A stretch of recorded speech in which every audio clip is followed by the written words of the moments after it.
The unsolved case of D.B Cooper hijacking a plane, demanding a $200,000 ransom, and then never again appearing in public is one of the most mysterious cases that the FBI has ever come across. In fact, it's the only air piracy event in commercial aviation history that has never been solved. Until now. After 45 years on the FBI's most wanted list, new evidence in the form of secret FBI documents that have only now been released prove the real identity of this notorious criminal. So, who is he? And how did he get away with this perfect crime? It's time to answer those questions. On Wednesday, November 24, 1971, the day before Thanksgiving, an unidentified man would commit one of the most infamous aviation crimes of all time. On board Northwest Orient Flight 305 from Portland to Seattle, a 6-foot-tall man dressed in an elegant dark suit carried out a mid-air robbery like we've never seen. With a lack of security present and clear, meticulous planning, his real identity and location would remain an incredible mystery for decades, and that's what makes his case so intriguing. His name was Dan Cooper, or at least that's the alias that he gave the woman at the airport check-in desk.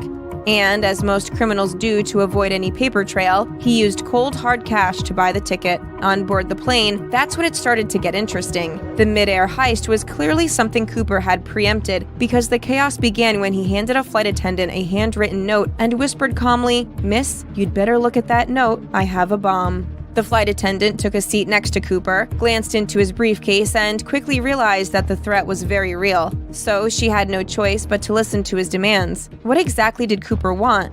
3 things. First, $200,000. Next, 4 parachutes. And finally, a fuel truck standing by in Seattle to refuel the aircraft upon arrival. The odd thing is that he remained polite and calm the entire time. Another flight attendant even described him as thoughtful, offering to buy meals for the flight crew. But why did he ask for 4 parachutes? Strategic thinking. If he only asked for parachutes for himself, then the authorities may have sabotaged them. By requesting extras, they were forced to consider the possibility of a hostage and therefore wouldn't tamper with the equipment. Anyway, on the ground, authorities were scrambling to meet Cooper's demands as the plane circled around the Seattle airport airspace. Eventually, close to 3 hours after departure on what was supposed to be a 30-minute flight, the plane landed, Cooper received his demands, released the 36 other passengers safely, and then instructed the crew to take off en route to Mexico with a long list of obscure flight requirements. After the plane took off a second time, Cooper parachuted out into the abyss somewhere over the Pacific Northwest, unseen by any of the crew on board. It wasn't until the plane landed for a refuel at Reno Airport in Nevada that police realized that Cooper was gone. And he was never seen again. That's the day in a nutshell for you. Hold on, if he said his name was Dan, then why have we been calling him D.B Cooper for close to 50 years? Well, the D.B part actually surfaced as the result of an overeager reporter confusing one of the first suspects, D.B Cooper, with the alias that the real criminal had used, Dan Cooper. Thereafter, D.B just stuck. Okay, so as soon as Cooper jumped from that Boeing, it was all hands on deck for the FBI and local police. Incredibly, the investigation lasted almost half a century. On July 8, 2016, the FBI finally announced that it was giving up. The majority of their initial search efforts were concentrated in Washington state near Mount St. Helens, with emphasis also placed on the Clark and Cowlitz counties, plus neighboring Oregon. Door-to-door searches of local farmhouses were even conducted. These guys were desperate. Without much to find on the ground, fixed-wing aircraft and helicopters from the Oregon Army National Guard were sent to scour the flight path for clues, but nothing substantial was discovered there either. So, without significant progress made, the FBI reached out to the public for help. A month after the crime, they sent their ransom serial numbers to businesses and banks, with rewards of up to $25,000, and then took it one step further, continually offering rewards for any member of the general population who could turn in any matching money.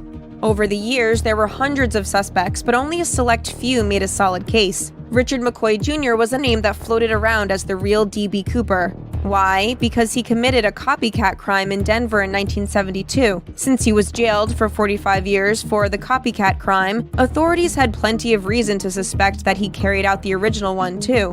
But they couldn't prove it. Why? Because he was at home having Thanksgiving dinner in Utah with his family. The cops did actually find more evidence in 1980, a small amount of ransom bills along the banks of the Columbia River, but all this did was raise more questions than it did provide answers. How did this momentous crime impact the rest of the world? As you can imagine, there were a number of rules and regulations that changed thanks to D.B.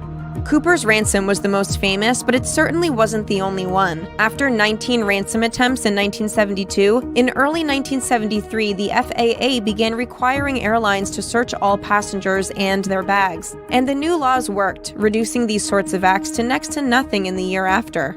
Airplanes themselves were also changed. Among the changes, peepholes became mandatory in all cockpit doors.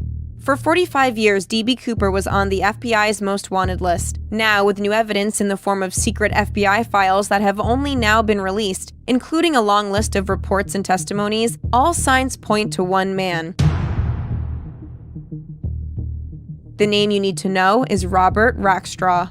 The documents showed that Robert wasn't just your average Joe. He was a former U.S. Army pilot who had flown helicopters in the 1st Cavalry Division during the Vietnam War. This meant that he was trained in explosives, demolition, and parachuting. He knew how to construct weapons and jump safely from planes. Plus, being a former pilot, it would have explained his thought-out list of specific flight requirements. While Rackstraw didn't expressly utter the words, "I am D.B. Cooper," when interviewed, he didn't deny it either, saying, "Could have been. Could have been."